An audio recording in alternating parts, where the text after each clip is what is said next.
Takže čus! Vítáme vás opět u hry Shakes and Fidget a ukážeme si, jak se začíná. Takže si najdeme mužský pohlaví, protože jsou kluk.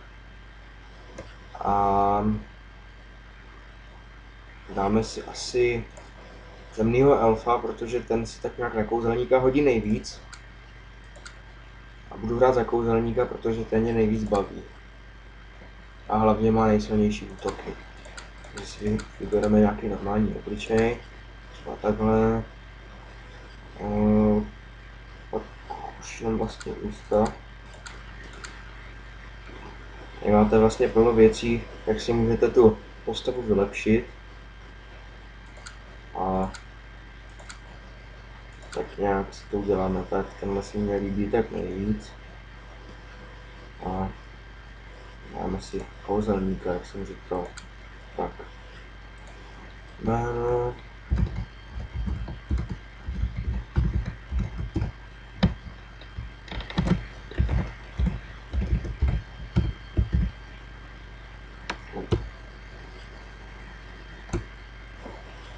Takže jméno si dáme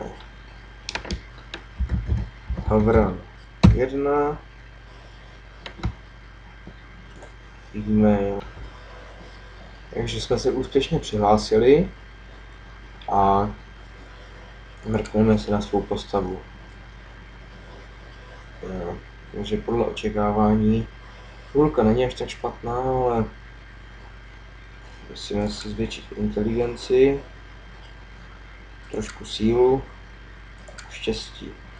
Tak dáme ještě výdrž a máme utracený všechny prachy. Takže jdeme vyzkoušet zárenku. OK. Oh. Jo, vyhrál jsem, tak tohle bylo hodně o hubu. Tak, dáme si hospůdku. A nějaký dobrý úkol.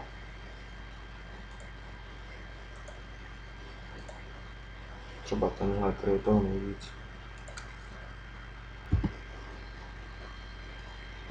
Takže úkol už máme hotov. Ano, 1 houbička, 38 stříbra. To jsou zkušenosti. Leveluju skoro. Takže jdeme další hospůdku. Aha. Hůrka. To je stejný, co mám. Takže si dám ten první úkol. Přijmout.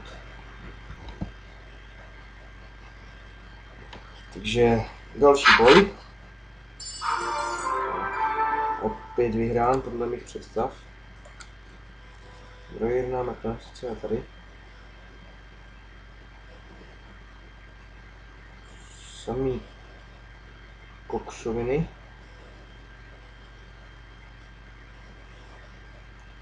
Obětujeme jednu houbičku. No, celkem pěkná hůlka.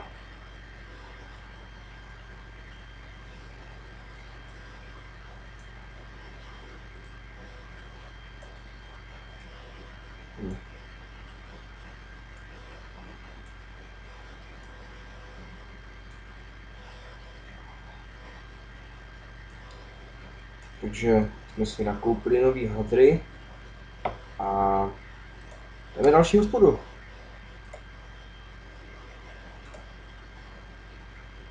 Teď si to pověděli toho nejvíc. Rukavice mám nebo nemám?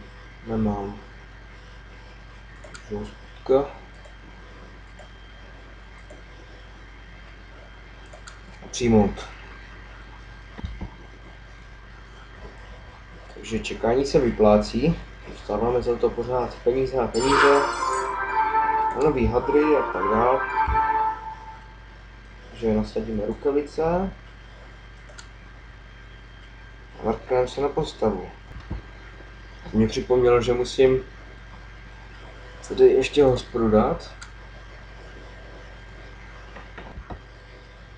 Takže dáme si úkol. Kasila 3. No, nejlepší bude tady tohle. Takže úkol už máme dokončený. A dali jsme ho na 1 ránu, i když měl o 97 životů víc. A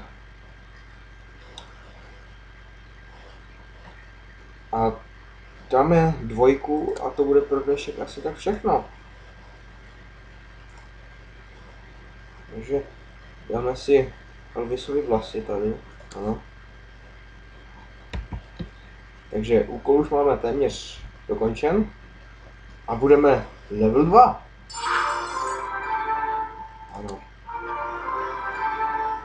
Jsme level 2. Tak.